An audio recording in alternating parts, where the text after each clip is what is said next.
میرے لیے 3-4 رشتے آ چکے تھے، جن میں سے 2 رشتے مجھے مناسب بھی لگے تھے، مگر بھابھی نے ہر رشتے میں کوئی نہ کوئی نقص نکال کر اس رشتے سے انکار کر دیا تھا۔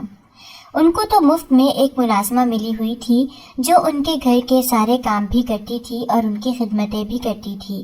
وہ بھلا کیسے گوارا کر سکتی تھیں کہ میں رخصت ہو کر اس گھر سے چلی جاؤں؟ اگر میں رخصت ہو کر چلی جاتی تو ان کی خدمتیں کون کرتا؟ اور وہ جس عیش سے زندگی گزار رہی تھیں، بھلا وہ کیسے گزار سکتی تھیں؟ روبینہ بھابھی نے مجھے صاف صاف کہہ دیا تھا کہ شادی کا خیال تم اپنے ذہن سے نکال ہی دو۔ ابھی تو میں تمہاری شادی بالکل بھی نہیں ہونے دوں گی، کیونکہ میرے شوہر نے تمہارا ٹھیکہ نہیں اٹھا رکھا کہ وہ کما کر لائے اور تمہارے لیے چیزیں بنائے، تمہارے لیے جہیز اکٹھا کرے۔ ویسے بھی اب تو خیر سے وہ باپ بننے والا ہے، اس کے اوپر اولاد کی ذمہ داریاں بھی آ جائیں گی، اس لیے پہلے وہ اپنی اولاد کے بارے میں سوچے گا، اور اگر بعد میں ہمارے پاس اتنے پیسے ہوئے کہ تمہاری شادی کر سکیں تو بعد میں تمہارے بارے میں بھی سوچ لیں گے، مگر فی الحال ابھی تم شادی کا خیال اپنے دل و دماغ سے نکال ہی دو تو بہتر ہوگا۔ مجھے سمجھ آ چکی تھی کہ بھابھی کسی حال میں بھی مجھے اس گھر سے رخصت نہیں ہونے دیں گی، وہ میرے اوپر اسی طرح سے مسلط ہو کر رہیں گی، مگر میں تو ساری زندگی اس طرح سے ان کی خدمتیں کرتے نہیں گزار سکتی تھی۔ اس لیے میں نے بھی بھابھی کو صاف صاف کہہ دیا تھا کہ اگر آپ میری شادی نہیں کروائیں گی تو میں بھی اپنی بہنوں کو آپ کے اور اعظم بھائی کے رویے کے بارے میں سب کچھ بتا دوں گی، اور یہ بھی بتا دوں گی کہ آپ میری شادی اس لیے ہی نہیں ہونے دے رہی کیونکہ آپ کو کاموں کے لیے اور اپنی خدمتیں کروانے کے لیے ایک مفت کی ملازمہ چاہیے۔ میری یہ بات سنتے ہی بھابھی نے مجھے 2 تھپڑ جڑ دیے تھے اور کہنے لگی، تمہیں شرم نہیں آتی؟ ایک تو تم اپنے بھائی کی کمائی کھا رہی ہو، اور بجائے اس کے کہ تم اپنے بھائی کی احسان مند ہو تم مجھے ہی آنکھیں دکھا رہی ہو۔ آنے دو ذرا تمہارے بھائی کو، میں خود کرتی ہوں بات کہ تمہاری زبان کتنی لمبی ہوتی جا رہی ہے۔ اس دن میں اپنے کمرے میں آ کر بے تحاشا روئی تھی۔ میں جانتی تھی کہ بھائی کو بھابھی کی محبت کے آگے کچھ بھی نظر نہیں آتا تھا، اس لیے بھابھی اعظم بھائی کو جو بھی پٹیاں پڑھاتی تھیں وہ چپ کر کے ان پر یقین کر لیتے تھے۔ میں نے اس روز اللہ سے گڑ گڑا کر دعائیں کی، یا اللہ کوئی وسیلہ بنا دے کہ میں بھی اپنی زندگی اپنی مرضی سے گزار سکوں۔ اب تو مجھے جیسے وہ گھر ایک قید خانہ ہی لگنے لگ گیا تھا۔ ویسے بھی اب میرا وہاں تھا ہی کون؟ شام کو اعظم بھائی گھر آئے تو میں خود ہی ان کے لیے جا کر کھانا بنانے لگ گئی، کیونکہ اگر میں نہ جاتی تو بھابھی ایک بات کی 100 باتیں بنا کر سناتی۔ جب میں روٹیاں بنانے لگی تو بھابھی بھی کچن میں آ گئی۔ میں نے ان کو نفرت سے دیکھا اور کہنے لگی کہ آپ بھی تو ایک عورت ہیں، پھر آپ یہ سب میرے ساتھ کس طرح سے کر سکتی ہیں؟ مگر میری بات سنتے ہی انہوں نے مجھے بالوں سے پکڑ کر اپنی طرف کھینچا اور کہنے لگی، تم کیا چاہتی ہو کہ میں تمہیں تمہارے ہی بھائی کے ہاتھوں پٹوا دوں؟ تمہیں تو شکر کرنا چاہیے کہ تمہیں گھر بیٹھے 2 وقت کی روٹی مل رہی ہے، مگر تم ہمیشہ سے ہی ناشکری ہو۔ بات یہیں پر ختم نہیں ہوئی تھی، انہوں نے غصے میں میرے ہاتھ سے چمٹا کھینچا اور اسی چمٹے سے میرے منہ کو جلا دیا، اور مسکرا کر میری طرف دیکھتے ہوئے کہنے لگی، اب تو نہ ہی تمہارا کوئی رشتہ آئے گا، اور اگر آ بھی جائے گا تو تم سے شادی کوئی نہیں کرے گا۔ دیکھو تو صحیح تمہارے خوبصورت چہرے کا میں نے کیا حال کیا ہے۔ اور میں آنسو بہاتے ہوئے اعظم بھائی کے پاس گئی تھی۔ آخر وہ میرا بھائی تھا، میرا جلا ہوا چہرہ دیکھ کر اس کو مجھ پر کچھ طرز تو آ ہی جاتا، مگر میں حیران رہ گئی جب اس کو اپنی بیوی کے ہی حق میں بولتا ہوا دیکھا۔ اس کو ابھی بھی میری کسی بات پر یقین نہیں تھا۔ وہ مجھے کہنے لگا، رامین، تمہاری تو پہلے ہی بہت زبان چلتی تھی، لازمی تم نے ہی اپنی بھابھی کو کچھ کہا ہوگا، اور تم نے بھی اچھی طرح سے جانتی ہو کہ میں روبینہ کی ہر بات مانتا ہوں، شاید اس لیے تم نے اپنا چہرہ بھی خود ہی جلا لیا ہے اور الزام میری بیوی پر لگا رہی ہو۔ اس دن میں اپنے کمرے میں آ کر بے تحاشا روئی۔ میں جانتی تھی کہ اب میرے بھائی کا رویہ میرے ساتھ اور بھی زیادہ برا ہو جائے گا، اور بھابھی تو مجھے کسی صورت بھی اس گھر سے نکلنے نہیں دیں گی۔ میں نے رو رو کر گڑ گڑا کر اللہ سے بہت دعا کی کہ وہ مجھے اس آزمائش سے نکال دے۔ نماز تو میں پہلے بھی پڑھا ہی کرتی تھی، اس روز میں نے سورہ یاسین پڑھ کر خود پر دم کیا اور کسی معجزے کے انتظار میں سو گئی۔ صبح جب میری آنکھ کھلی تو میرا نام رامین ہے، میرا تعلق سرگودا شہر سے ہے، جہاں میں اپنی 2 بہنوں، ایک بھائی اور اماں ابا کے ساتھ رہتی تھی۔ میں نے ایک متوسط سے گھرانے میں آنکھ کھولی تھی، جہاں غربت کے باوجود ابا نے ہم چاروں بہن بھائیوں کو اچھی تعلیم دلوائی تھی۔ ابا ایک دہاڑی دار مزدور تھے، اور اس زمانے میں ہماری اسکولوں کی فیسیں بھی بہت زیادہ نہیں تھیں، اور نہ ہی آج کل جیسے فضول قسم کے اخراجات تھے۔ बस 15-20 रुपए स्कूल की फीस होती थी। इसके अलावा किताबें और यूनिफॉर्म स्कूल से ही मुफ्त मिल जाया करते थे। हम चारों बहन भाई सुबह सवेरे उठकर छोटे से किचन में ही अम्मा अब्बा के साथ दस्तरखान पर बैठकर अम्मा के हाथ की रोटी खाकर स्कूल चले जाते थे और दोपहर के खाने में अम्मा रोटी के साथ अचार रख दिया करती थी। अगर किसी दिन अब्बा की दिहाड़ी लग जाती और मजदूरी मिल जाती तो उस दिन अम्मा हमें दोपहर के खाने में आलू की टिक्कियाँ बना देती। इससे ज्यादा अय्याशी अम्मा अब्बा हमें नहीं करवा सकते थे। दोनों बहनें सिद्रा और नौरीन मुझसे बड़ी थीं और जब उन्होंने मैट्रिक कर लिया तो अम्मा अब्बा ने दोनों को एक साथ ही ब्याह कर रुखसत कर दिया। अपनी बहनों और भाई के मुकाबले में मुझे पढ़ने का शौक था, इसलिए जब मैंने मैट्रिक कर लिया और अम्मा अब्बा ने मुझसे मेरी शादी की बात की तो मैंने साफ इनकार कर दिया कि मुझे पढ़ लिख कर अपने पैरों पर खड़े होना है और अपने अम्मा अब्बा के लिए कुछ करना है, इसलिए वो मेरी शादी का ख्याल अपने जहन से निकाल दें। अम्मा अब्बा ने बहुत कोशिश की कि वो मुझे शादी के लिए मना लें। दोनों बहनों ने भी मुझे बहुत समझाया, मगर मुझे अपने घर के हालात बेहतर करने थे, इसलिए अम्मा अब्बा को मेरी बात मानना ही पड़ी और उन्होंने मेरी शादी की जिद छोड़ दी। आजम भाई भी मुझसे बड़े ही थे, इसलिए जब मैंने शादी से इनकार कर दिया तो अम्मा अब्बा आजम भाई के लिए रिश्ता ढूंढने लगे, क्योंकि उसको तो ब्याहना ही था। मेरे इंतजार में वो उसको बूढ़ा तो नहीं कर सकते थे। वैसे भी आजम को अब्बा ने मैट्रिक के बाद एक इलेक्ट्रीशियन का कोर्स करवा दिया था और वो भी लोगों के घर जाकर उनके बिजली के आलात या दूसरी मशीनें ठीक करके इतना तो कमा ही लेता था कि अपना और अपनी बीवी का पेट पाल सके। इसलिए अम्मा अब्बा ने आजम के लिए भी अपने जैसे ही कोई मुतवस्सित से घराने की लड़की का रिश्ता देखना शुरू कर दिया था। अम्मा अब्बा ने आजम भाई के लिए रुबीना का रिश्ता तय कर दिया था। रुबीना हमारे मोहल्ले की एक खूबसूरत लड़की थी जो हमारे घर से 1-2 गलियां छोड़कर ही रहती थी। रुबीना के अब्बा भी किसी फैक्ट्री में मुलाजमत करते थे और उनके घर के हालात भी हम जैसे ही थे। रुबीना के अम्मा अब्बा ने जितना हो सका उन्होंने अपनी बेटी के लिए थोड़ा बहुत ज़रूरत का सामान इकट्ठा कर ही लिया था और अब्बा और आजम भाई के पास भी जितने पैसे थे उन्होंने 2-4 लोगों की रोटी बनाई और रुबीना को रुखसत करके घर ले आए। अब्बा तो सुबह सुबह ही घर से निकल जाते थे ताकि कोई मजदूरी मिले और वो 2 पैसे कमाकर दाल रोटी ही घर ले आए, क्योंकि आजम भाई पर तो अब उसकी बीवी की जिम्मेदारी थी। पूरे घर के अखराजात उठाना तो अब्बा की ही जिम्मेदारी थी, इसलिए अब्बा रोज सुबह सवेरे घर से निकल जाते और शाम का अंधेरा फैलते ही घर आ जाते। मैंने अब्बा को हर हाल में खुश ही देखा था, कभी भी उनकी जबान से नाशुक्री का एक लफ्ज भी नहीं सुना था। अब्बा जितना भी कमा कर लाते अम्मा के हाथ में थमा देते थे और अम्मा उन्हीं चंद पैसों से घर का निजाम अच्छे से चला लेती थी। मेरी दोनों बहनें भी जहां ब्याह कर गई थीं उनके घर के हालात भी बहुत ज़्यादा अच्छे नहीं थे, लेकिन उनके शौहर उनको 2 वक्त की रोटी ज़रूर खिला सकते थे और अब्बा को इससे ज़्यादा और कुछ नहीं चाहिए था कि उनके दामाद उनकी बेटियों को इज्जत से कमाकर खिला रहे थे और उनकी इज्जत करते थे। इसलिए अब्बा मुतमईन थे कि उनकी दोनों बेटियां अपने अपने घरों में खुश थीं। रुबीना भाभी खूबसूरत होने के साथ साथ थोड़ी नखरीली भी थीं। वो कहते हैं ना, खुदा हुस्न देता है तो नज़ाकत भी आ ही जाती है। रुबीना भाभी पर यह जुमला बिल्कुल ठीक जचता था।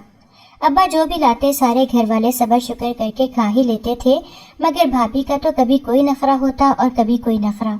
कभी वो कहती मुझे ये टिंडे पसंद नहीं, कभी उनको सालन में मिर्चें तेज लगती और कभी जली हुई रोटी खाने से उनका पेट खराब हो जाता, इसलिए वो आजम भाई से अपने नखरे उठवा लिया करती थी। अब्बा ने भी उनको कभी कुछ नहीं कहा था। वो हमेशा ये कहकर खुशी खुशी उसके नखरे उठा लिया करते थे कि इसका शौहर कमा कर लाता है और अपनी बीवी के नखरे उठा सकता है, इसलिए तो वो अपने शौहर को नखरे करके दिखाती है। हमारा क्या जाता है, हम तो पहले भी दाल रोटी पर गुजारा कर ही रहे थे ना। मगर मुझे भाभी की ये आदत बिल्कुल भी पसंद नहीं थी। वो कोई अमीर घर से तो आई नहीं थी जो इस तरह से नखरे करती थी। जिस घर से वो आई थी वहाँ पर भी वैसा ही खाती आई थी जैसा इस घर में हम सब खाते थे, मगर मैंने भी भाभी से कभी कुछ नहीं कहा था। घर का काम भी बहुत ज्यादा होता था, इसलिए मैं अपनी पढ़ाई से फारिग होकर अम्मा के साथ घर के कामों में हाथ बटा दिया करती थी, क्योंकि बकौल अम्मा अब्बा के रुबीना भाभी के बकौल अभी अभी उनकी नई नई शादी हुई थी और हम आते ही उससे घर के काम तो नहीं करवा सकते थे ना। और मुझे हैरानगी होती थी कि आजम भाई और रुबीना भाभी की शादी को पूरा 1 साल गुजर गया था और अभी तक उन्होंने घर के किसी भी काम को हाथ नहीं लगाया था। ऐसी भी क्या शादी जो 1 साल तक इतनी नहीं थी कि वो अभी तक घर का कोई काम या जिम्मेदारी संभालने के लिए तैयार ही नहीं थी। ہم سب بہت خوش تھے کیونکہ گھر میں کبھی بھی کوئی بدمزگی نہیں ہوئی تھی، کیونکہ اماں ابا نے ہمیشہ ہم بہن بھائیوں کو آپس میں جوڑ کر رکھا تھا۔ اگر کبھی کوئی شکایت ہو بھی جاتی تو وہ ہم چاروں بہن بھائیوں کو پیار سے سمجھا لیتے اور بات جتنی بھی بڑی کیوں نہ ہوتی وہیں پر ختم ہو جاتی، مگر ایسا آخر کب تک چلتا؟ قدرت کو تو شاید کچھ اور ہی منظور تھا۔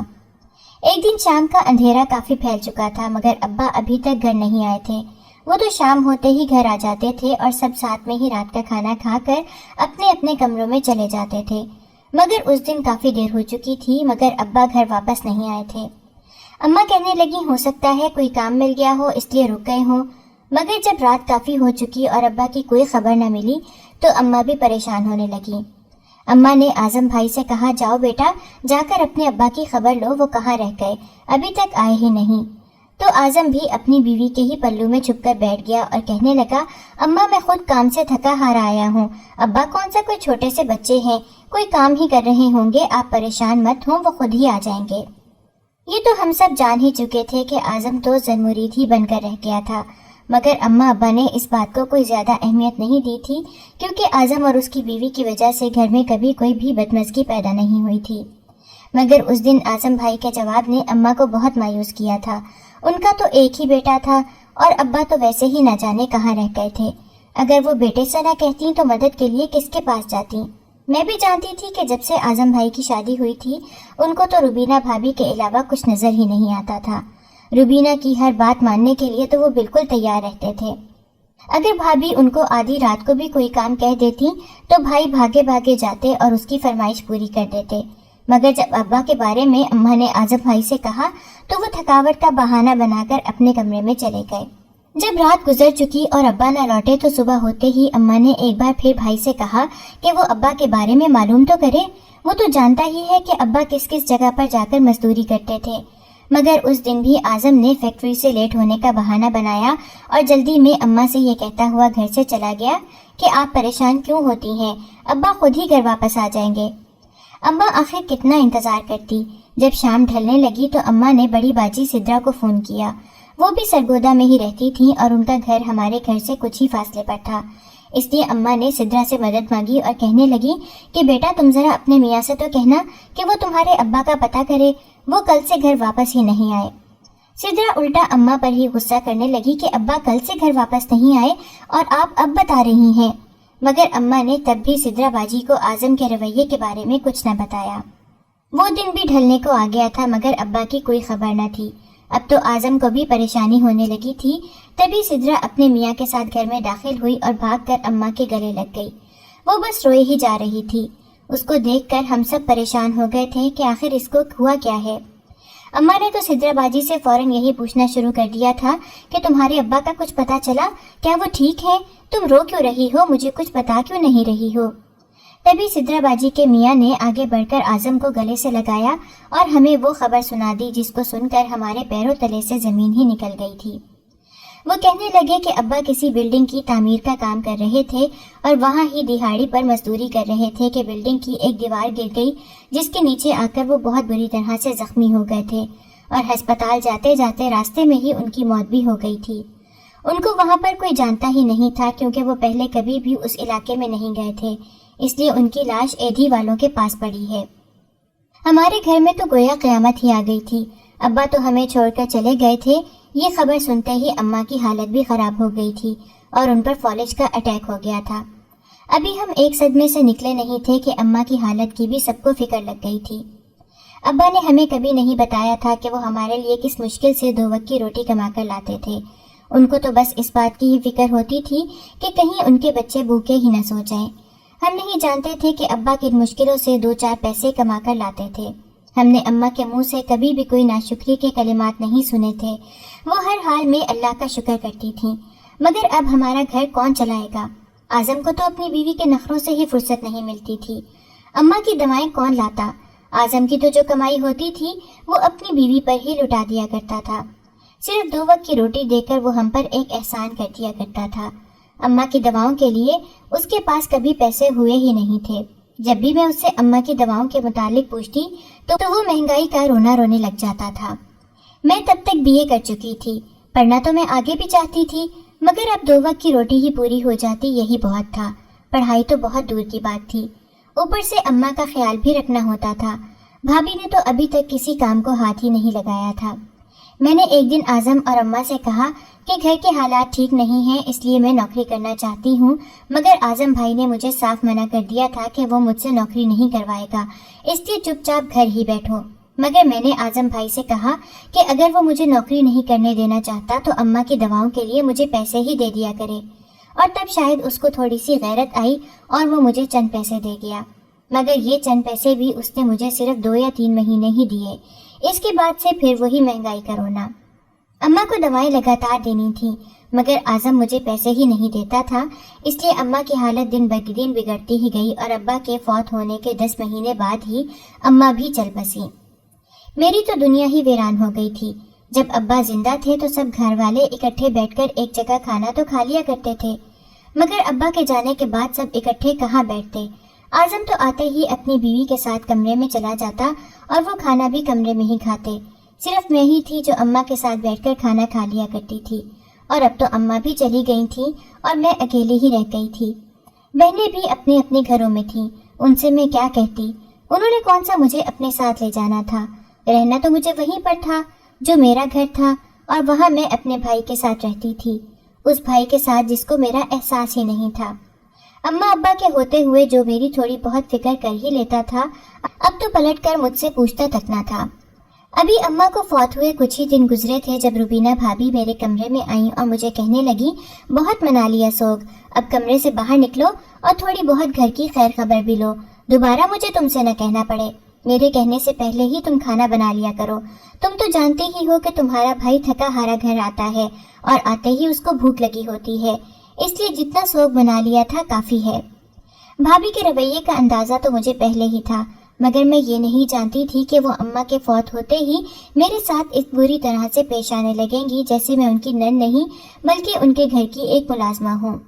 मैं सुबह सवेरे उठती, सारे घर की सफाई करती और उसके बाद किचन में घुस जाती। जब तक मैं किचन में नाश्ते के बर्तन धोकर फारिग होती, दोपहर का वक्त हो जाता और फिर दोपहर का खाना भी मुझे ही बनाना होता। मैं सारा दिन किचन में खड़ी काम ही करती रहती, मगर भाभी को कभी इतनी जहमत भी नहीं हुई थी कि वो झूठे मुंह ही मदद के लिए कह दिया करती। उनको तो बस अपने फैशन से ही मतलब था। जो उनके पास थोड़ा बहुत मेकअप का सामान था वही अपने मुंह पर थोप कर अपने दोस्तों की तरफ घूमती फिरती रहती, और जब आजम भाई के आने का वक्त होता तो मुंह फुलाकर कमरे में बैठ जाती और कहने लगती कि मेरी तबीयत ठीक नहीं है, मेरा जिस्म दुख रहा है। और भाई भी मेरी ही शामत ले आते, उल्टा मुझे ही कहने लगते कि घर का कोई काम भी कर लिया करो, तुम्हारी भाभी तुम्हारे नखरे उठाने के लिए नहीं है। मैं तो इतना शुक्र करती थी कि मुझे इस घर में खाने के लिए 2 वक्त की रोटी ही मिल जाया करती थी। चलो जैसा भी था, आखिर घर तो अपना ही था ना। मुझे इस बात पर कोई एतराज नहीं था कि मैं सारे घर के काम भी करती थी और खाना भी बनाती थी। मुझे दुख था सिर्फ इस बात का कि आजम भाई ने मुझे कभी बहनों की तरह प्यार किया ही नहीं था, बल्कि वो तो बीवी की बातों में आकर मुझे ही डांट दिया करता था। आजम भाई की शादी को 2 साल गुजर चुके थे जब रुबीना भाभी उम्मीद से हुई। ये खबर सुनकर मैं सच में बहुत ज्यादा खुश थी। आजम भाई और भाभी भी बेइंतहा खुश थे। मेरा तो अकलौता भाई था। मैं अपने भाई और भाभी का हर तरह का बुरा रवैया भूलकर एक बार फिर से भाभी की खिदमतों में लग गई थी।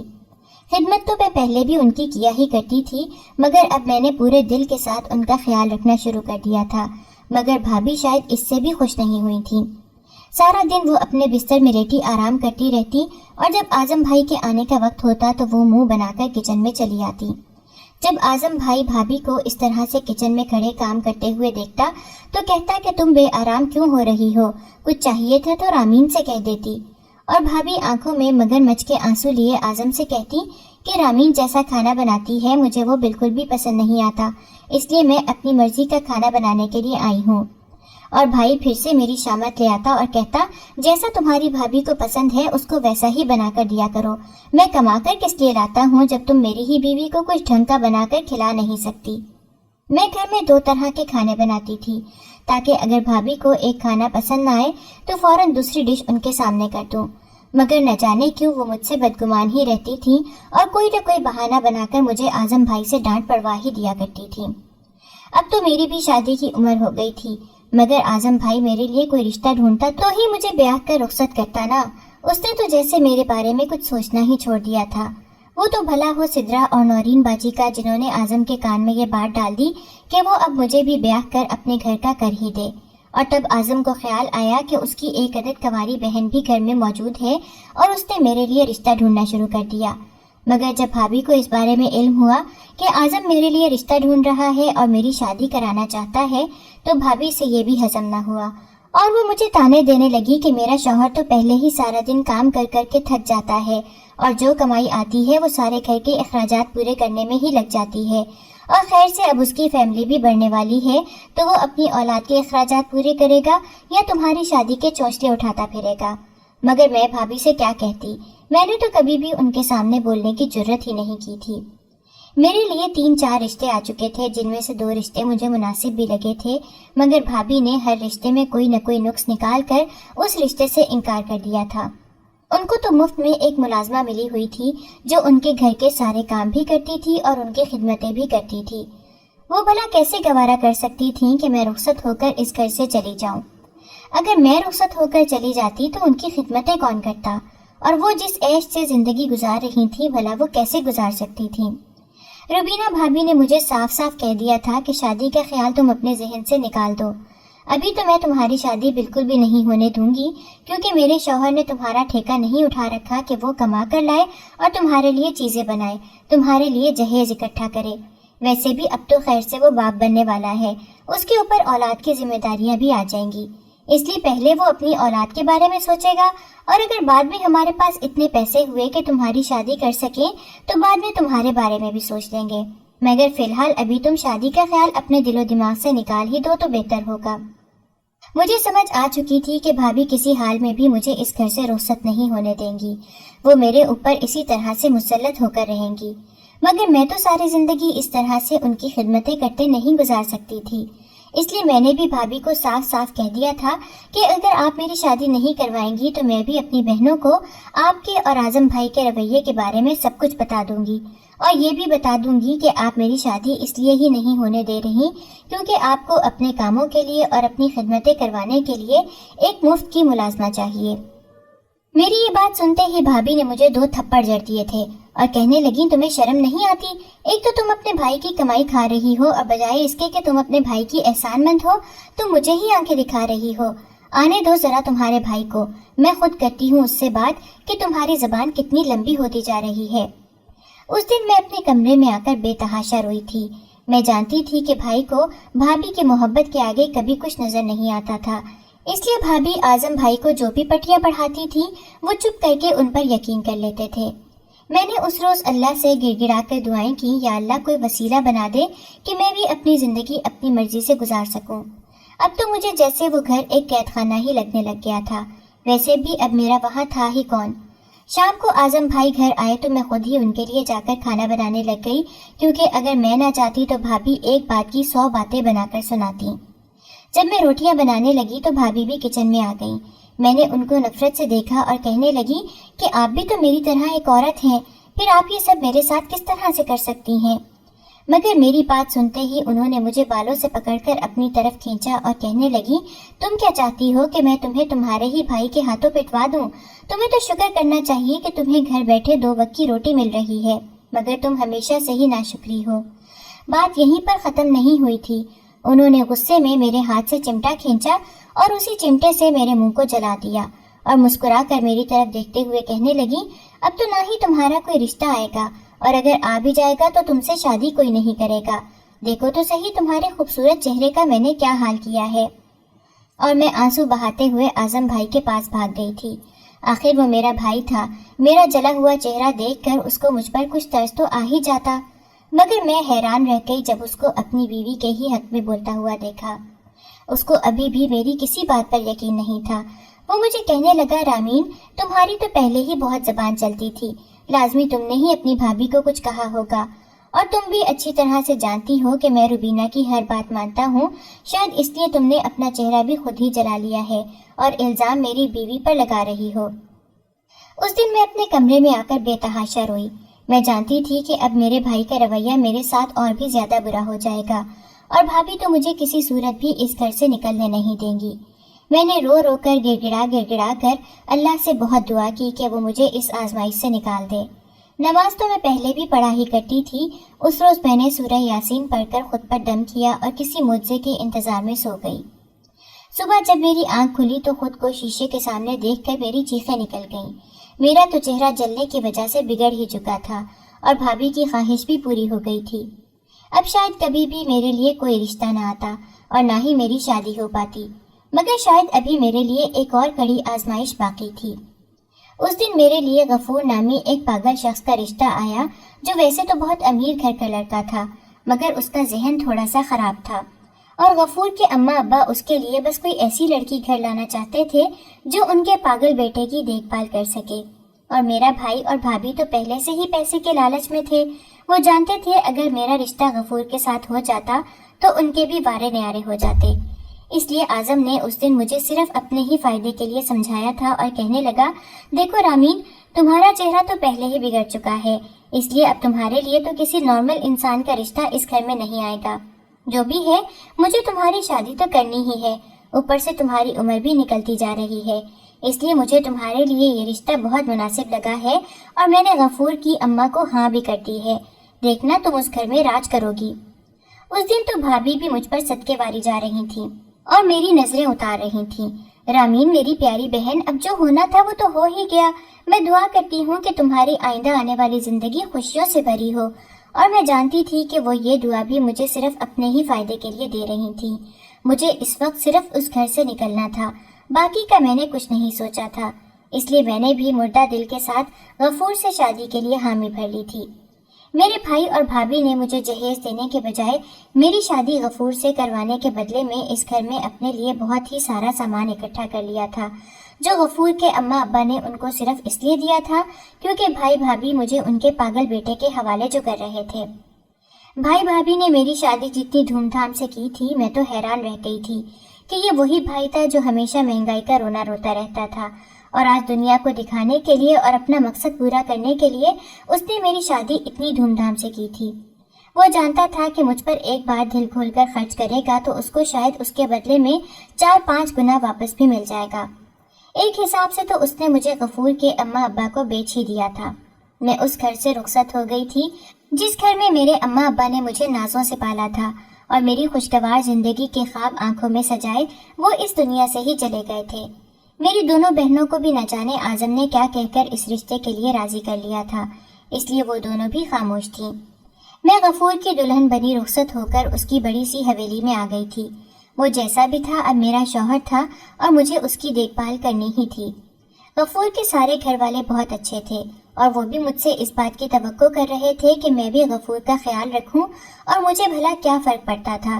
पहले मैं एक घर में नौकरानी थी और अब इस बड़ी सी हवेली में इस पागल अमीरजादे की देखभाल के लिए मुझे लाया गया था। मैंने महसूस किया था कि गफूर को पागलपन का दौरा तब पड़ता था जब बहुत से लोग उसके इर्द गिर्द इकट्ठे हो जाते थे और धीरे धीरे मुझे ये समझ आने लगा था कि गफूर पागल नहीं था, बल्कि उसको सिर्फ लोगों से वहशत होती थी और उसी वहशत की वजह से उसके जहन पर असर हो गया था। जब ज्यादा लोग इकट्ठे हो जाते थे तब उसको अजीब तरह के पागलपन के दौरे पड़ते थे। मुझे ये नहीं समझ आई थी कि उसको आखिर क्या बीमारी थी। शुरुआत में तो गफूर मुझे जब भी देखता था अपने पास पड़ी हुई कोई चीज उठाकर मुझे दे मारता था, मगर मैं चुपचाप उसकी मार खाती रही और एक ही कमरे में उसके साथ रहती रही।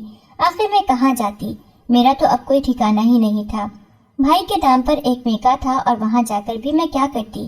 भाई तो पहले ही मुझे अपने सर का बोझ समझकर घर से बाहर निकाल चुका था। ऊपर से भाभी ने भी जो जुल्म मेरे चेहरे के साथ किया था, मैं अब गफूर के घर के अलावा कहीं भी नहीं जा सकती थी। दोनों बाजियों के घर के हालात भी ऐसे नहीं थे कि मैं उनके साथ रह सकती, इसलिए मैंने गफूर के साथ को ही कुदरत का फैसला मान लिया था। मेरी और गफूर की शादी को 6 महीने गुजर चुके थे।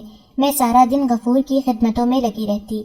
उसको साफ सुथरे कपड़े पहनाना और वक्त पर खाना खिलाना ही मेरी ड्यूटी थी। मैं अपनी ड्यूटी पूरी जिम्मेदारी से कर रही थी और गफूर की मारें भी सह रही थी। 3 से 4 बार उसने शीशे का गिलास उठाकर मेरे सर में इतनी बुरी तरह से मारा था कि मेरे सर में शदीद चोटें भी आई थीं। गफूर के घर वाले मेरे सामने शर्मिंदा भी थे कि वो मेरे साथ ऐसा रवैया रखता था, मगर वो मुझसे माफ़ी मांगने के सिवा और कुछ नहीं कर सकते थे, क्योंकि वो भी जानते थे कि गफूर की दिमागी हालत ऐसी थी कि उसे कुछ भी समझाया नहीं जा सकता था। مگر میں نے غفور کے گھر والوں کا یہ خیال غلط ثابت کر دیا تھا کہ غفور کو کچھ سمجھایا نہیں جا سکتا۔ میں پورے دل سے غفور کا خیال رکھتی تھی، کیونکہ وہ جیسا بھی تھا میرا شوہر تھا، اور غفور بھی اب مجھے پہچاننے لگا تھا۔ اس کو پاگل پن کا دورہ تو اب بھی پڑتا تھا، مگر اب وہ پہلے کی طرح مجھے چیزیں اٹھا اٹھا کر نہیں مارتا تھا، بلکہ میرے آنے پر وہ خوشی سے تالیاں بجاتا اور بچوں کی طرح میرے پاس بیٹھ کر مجھ سے باتیں کرتا۔ مجھے بھی سمجھ آ گئی تھی کہ غفور کو شاید پیار اور توجہ کی ضرورت تھی جو اس کو کسی اور سے نہیں ملی تھی۔ اس کے اماں ابا تو ہمیشہ سے ہی زمینداری میں مصروف رہے تھے، اس لیے وہ غفور کو وقت نہیں دے سکے تھے، اور اس نے اپنی تنہائی کو ہی اپنا دوست بنا لیا تھا۔ اس لیے اس کو لوگوں کی موجودگی میں وحشت ہونے لگتی تھی اور اس کو عجیب طرح کے دورے پڑتے تھے۔ اس کے اماں ابا کو لگتا تھا کہ شاید وہ پاگل ہو چکا ہے۔ انہوں نے غفور کے لیے بہت سے رشتے بھی دیکھے تھے، مگر ہر آنے والا غفور کو یہ کہہ کر ٹھکرا دیتا تھا کہ ہمیں اس پاگل انسان کو اپنی بچی نہیں دینی ہے۔ اور جب غفور کے اماں ابا غفور کا رشتہ لے کر میرے بھائی کے پاس آئے تھے، اور میرے بھائی نے تو صرف ان کی دولت ہی دیکھی تھی، میرے بھائی بھابھی کو بھلا مجھ سے کیا غرض تھی؟ ان کو تو میرے بدلے میں بہت سارے پیسے مل رہے تھے، اس لیے انہوں نے خوشی خوشی مجھے غفور کے ساتھ رخصت کر دیا تھا۔ آج میری اور غفور کی شادی کو 8 سال گزر چکے ہیں، اور غفور کے رویے میں بہت زیادہ تبدیلی آ گئی ہے۔ وہ ابھی تک بالکل نارمل انسان تو نہیں بن سکا، مگر اب اس کو پاگل پن کے وہ دورے نہیں پڑتے جو اس کو پہلے پڑتے تھے، اور نہ ہی وہ ہر ایک کو مارنے کے لیے بھاگتا ہے، بلکہ اب وہ زیادہ تر خاموش ہی رہتا ہے، اور میری موجودگی میں وہ خوش ہو جاتا ہے۔ وہ مجھ سے خوش ہو کر باتیں کرتا ہے اور چیزوں کو سمجھنے کی کوشش بھی کرتا ہے۔ غفور کے اماں ابا تو جیسے میرے احسان مند ہی ہو گئے ہیں، وہ میرا بہت خیال رکھتے ہیں اور مجھے اٹھتے بیٹھتے دعائیں دیتے ہیں کہ میری وجہ سے ان کا بیٹا ٹھیک ہو رہا ہے، ورنہ وہ تو اپنے بیٹے کو پاگل سمجھ بیٹھے تھے۔ مجھے یقین ہے کہ ایک دن غفور بالکل ٹھیک ہو جائے گا۔ میں نے اپنے بھائی سے بھی ملنا جلنا نہیں چھوڑا ہے، کیونکہ میرے میکے میں صرف بھائی اور روبینہ بھابھی تو ہیں جن کا بچہ مردہ پیدا ہوا تھا، اور اب روبینہ بھابھی کبھی ماں نہیں بن سکتی۔ روبینہ بھابھی کو احساس ہے کہ انہوں نے میرے ساتھ کیا کچھ کیا تھا، مگر ان سب باتوں کو دہرانے کا کوئی فائدہ نہیں۔ میں غفور کے ساتھ خوش ہوں، کیونکہ اس کے گھر والے سب میری عزت کرتے ہیں اور میرا خیال بھی رکھتے ہیں۔